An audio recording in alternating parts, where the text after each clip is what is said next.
나는 가족이 나를 창피스럽게 만들지 말라고 했지만 그날 결혼식에서 독이 든 해산물로부터 200명의 손님을 구했다. 그 순간 내 가슴속에 쌓인 모든 분노가 터져나왔다. 나는 내가 여기서 무슨 짓을 하려는 거냐? 그냥 조용히 앉아 있어. 어머니의 그 말은 내 귓가에 아직도 맴돈다. 하지만 그 덕분에 나는 마침내 자유로워졌다. 그날 이전까지 나는 가족의 그늘 아래서 숨죽이며 살아왔다. 아버지는 대기업 임원, 어머니는 사교계의 꽃, 누나는 유명 변호사. 그리고 나는 그냥 평범한 수산시장 상인. 그들이 나를 어떻게 봤는지 알겠지? 미나야, 너는 왜 그렇게 평범하니? 우리 집안에 어울리지 않아. 누나의 그 말은 매번 칼처럼 가슴을 찔렀다. 어린 시절부터 그랬다. 내가 초등학교 때 학교에서 미술상을 받았을 때도 아버지는 그런 건 아무것도 아니야. 공부나 해라고 했고, 고등학교 때 수산학을 전공하려 했을 때 어머니는 미쳤어? 그런 천한 일로 우리 집안 망신 줄래? 라고 소리쳤다. 그래서 나는 포기했다. 대학에서 경영학을 공부했지만 결국 취업에 실패하고 수산시장에서 일하게 됐다. 그곳에서 나는 해산물의 신선도를 보는 눈을 키웠다. 매일 새벽 시장에서 싱싱한 생선과 조개를 다루며 독성이나 오염된 해산물을 한눈에 알아보는 법을 배웠다. 하지만 가족에게는 그게 부끄러운 일이었다. 미나, 너 때문에 친구들 앞에서 고개 못 들어. 제발 좀 제대로 살아. 어머니의 그 말은 매번 반복됐다. 나는 참았다. 가족을 위해, 그들의 채페이스를 위해. 명절 때마다 친척 모임에서 나만 빼놓고 이야기를 나누는 그 모습. 미나는 그냥 바쁘대. 누나가 그렇게 둘러대는 소리를 들으며 나는 부엌에서 설거지만 했다. 그럴 때마다 가슴이 찢어지는 듯 했다. 왜 나만? 왜 나를 인정하지 않는 거지? 하지만 나는 입을 다물었다. 사랑하니까. 가족이니까. 그러다 누나의 결혼식이 다가왔다. 상대는 재벌 3세, 화려한 결혼식이었다. 서울의 고급 호텔, 200명의 하객. 나는 당연히 초대받았지만 어머니는 미리 경고했다. 미나야, 거기서 이상한 소리 하지 마. 내 직업 이야기 꺼내지 말고 그냥 웃기만 해. 그 말에 나는 웃었다. 하지만 속으로는 끓었다.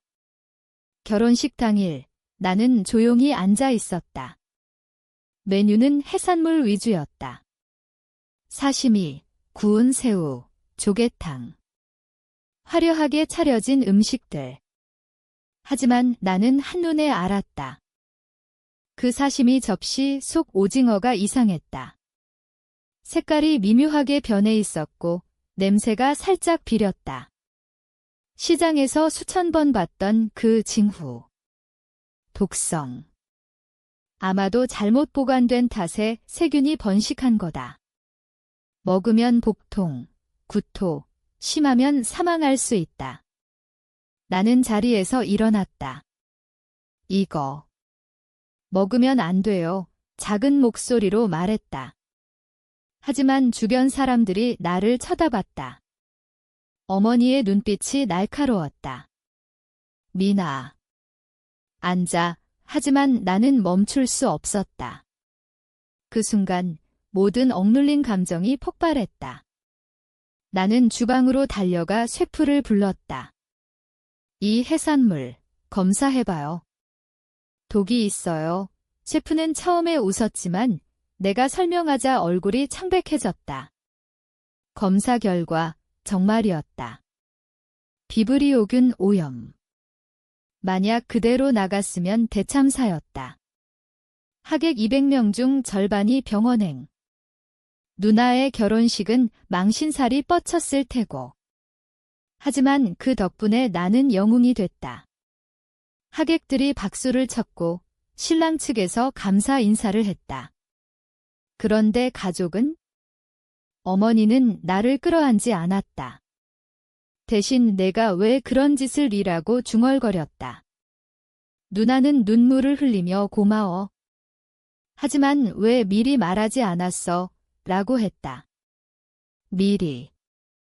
나는 미리 알았지만 말할 기회가 없었지. 항상 조용히 하라고 했으니까. 그날 이후 나는 가족과 거리를 뒀다. 더 이상 참지 않았다. 나는 나야. 너희가 창피하다면 그건 너희 문제지. 그렇게 말하고 집을 나왔다. 이제 나는 수산시장에서 내 사업을 키우고 있다. 자유롭다. 하지만 가끔 밤에 그 결혼식을 떠올린다. 그날 내가 구한 건 손님들뿐이 아니었다. 나 자신도 구했다. 가족의 그늘에서 벗어나. 그런데 과연 그들은 후회할까? 아니, 어쩌면 여전히 나를 창피하다고 생각할지도. 그게 가족이란 건가? 아니, 그건 그냥 독이었다. 내 인생의 독. 나는 서울의 번화한 거리에서 태어났다. 우리 집은 강남의 고급 아파트였다. 아버지는 대기업에서 일하며 매일 늦은 밤에 돌아오곤 했다. 어머니는 사모님 모임에서 시간을 보냈고 누나는 항상 공부에 매달렸다. 나는 그들 사이에서 유령처럼 존재했다. 초등학교 때부터 느꼈다. 학교에서 친구들이 너네 집 부자라며? 아빠 뭐해? 라고 물으면 나는 자랑스럽게 대답했지만 집에 돌아와 그 이야기를 하면 아버지는 그런 소리 하지 마, 이 겸손하게 살아라고 했다. 겸손. 그건 그냥 나를 숨기라는 뜻이었다. 중학교에 들어가면서 더 심해졌다. 누나는 명문 고등학교에 갔고 나는 평범한 학교. 미나야, 너도 좀 노력해. 누나처럼 어머니의 그 말은 매일 반복됐다. 노력. 나는 노력했다. 하지만 수학은 싫었고 대신 생물학, 특히 바다 생물에 관심이 많았다. 바다를 처음 본 건 10살 때 가족 여행에서였다. 인천 바다에서 조개를 주우며 그 신선함에 매료됐다. 엄마, 나 커서 수산학자 될래? 했더니 어머니는 웃으며 말도 안 되는 소리. 그런 건 천한 일이야. 그 말에 나는 입을 다물었다. 고등학교 때 진로 상담에서 수산 관련 학과를 선택하려 했을 때 가족 회의가 열렸다. 아버지는 우리 집안에 그런 직업은 안 돼. 경영학과 오 누나는 미나, 현실 봐 돈 안 되는 일로 왜 그래? 그날 나는 울었다. 하지만 순종했다. 대학에서 경영학을 전공했지만 적성에 맞지 않았다. 졸업 후 취업은 실패. 이력서 수십 통을 보냈지만 인터뷰에서 떨어지기 일수. 경험 부족이라는 말에 결국 나는 수산시장으로 갔다. 아는 분 소개로 작은 가게에서 일하기 시작했다. 새벽 4시에 일어나 시장으로 가 생선 손질하고 고객에게 신선도를 설명하는 일. 처음엔 힘들었지만 점점 재미있어졌다. 이 오징어는 오늘 새벽에 들어온 거예요. 이렇게 색이 밝고 냄새가 싱싱하죠. 고객들이 고마워할 때 나는 뿌듯했다. 하지만 가족에게는 비밀. 미나, 지금 뭐해? 물으면 살바라고 둘러댔다. 그러다 들켰다. 어느 날 어머니가 시장에 왔는데 나를 봤다. 너 여기서 뭐해? 그 눈빛, 경멸. 집에 돌아와 소란이 일어났다. 우리 딸이 생선 장사? 미쳤어. 아버지는 고함 쳤고 누나는 미나, 왜 그렇게 살아? 우리 집안 망신이야. 그날 나는 변명했다. 이게 내 일이에요. 좋아해요. 하지만 그들은 듣지 않았다. 그만둬.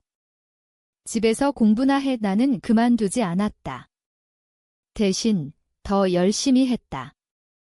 시장에서 배운 지식으로 가게 매출을 올렸다. 주인 아저씨가 미나 내 덕분이야 라고 할 때 나는 가족의 인정보다 그게 더 소중했다. 하지만 상처는 쌓였다.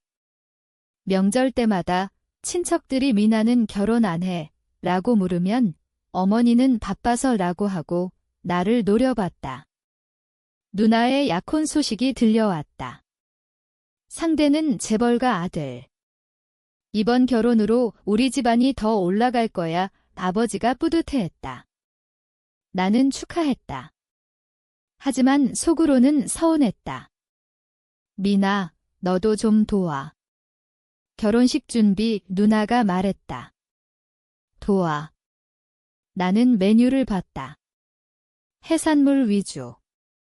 누나, 이 해산물 공급처 확인해봐. 신선도 중요해 했더니 누나는 웃었다. 너가 왜? 전문가도 아니면서 그 말에 나는 아팠다. 전문가잖아. 시장에서 5년째 일하는데? 하지만 입 다물었다. 결혼식 전날 리허설에서 어머니가 다시 경고. 미나, 내일 이상한 짓 하지 마오. 손님들 앞에서. 나는 고개 끄덕였다. 하지만 그날 모든 게 변했다. 결혼식 당일 아침 나는 일찍 호텔에 도착했다. 화려한 장식, 꽃들, 그리고 메뉴 테이블. 나는 슬쩍 주방을 봤다. 셰프들이 바쁘게 움직이는 모습. 해산물이 쌓여 있었다. 사시미용 생선, 조개, 새우. 나는 본능적으로 가까이 갔다. 죄송해요. 손님은 못 들어와요. 직원이 막았지만 나는 잠시만 하고 슬쩍 봤다. 오징어의 색이 이상했다. 살짝 푸르스름하고 점액이 과다. 시장에서 본 적 있는 증상. 비브리오 페러히몰리티커스, 세균 오염. 잘못 보관하면 발생하는 거다. 온도가 높았거나 오염된 물에서 왔을 수 있다. 나는 셰프에게 다가갔다. 이 오징어, 문제 있어요. 검사해봐요. 셰프는 짜증 섞인 표정. 누구세요? 우리는 전문가예요. 저 수산시장에서 일해요. 이거 먹으면 큰일 나요. 그때 어머니가 나타났다. 미나. 너 뭐해? 끌고 나왔다. 창피하게 왜 그래? 앉아있어. 나는 설명하려 했지만 어머니는 듣지 않았다. 내가 왜 그런 소리를 해? 결혼식 망치려는 거야. 그 말에 가슴이 찢어졌다. 망치다니. 구하려는 건데. 나는 자리에 앉아 손을 떨었다. 하객들이 도착하고 식이 시작됐다. 신부 입장, 박수 소리. 누나는 아름다웠다. 하지만 내 머릿속엔 해산물뿐. 식사 시간이 다가왔다.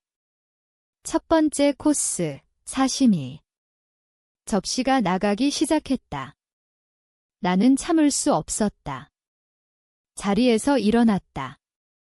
모두들, 그거 먹지 마세요. 큰 소리로 외쳤다. 순간 정적이 흘렀다. 모든 눈이 나를 향했다. 누나는 놀란 눈, 신랑은 어이없는 표정. 어머니가 달려와 나를 끌었다. 미쳤어. 앉아. 하지만 나는 밀치고 주방으로 갔다. 검사해.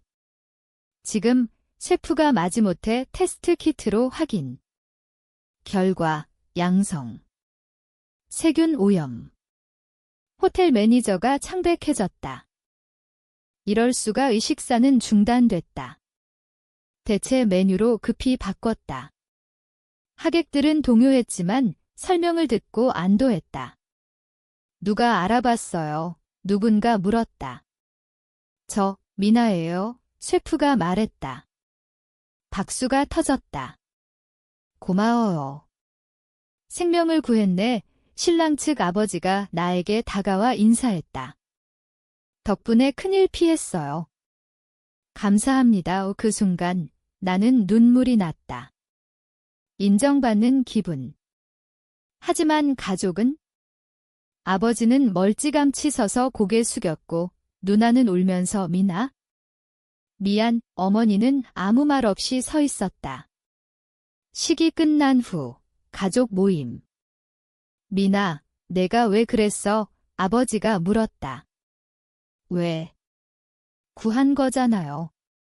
하지만 방식이 창피했어. 어머니의 말. 그 말에 나는 폭발했다.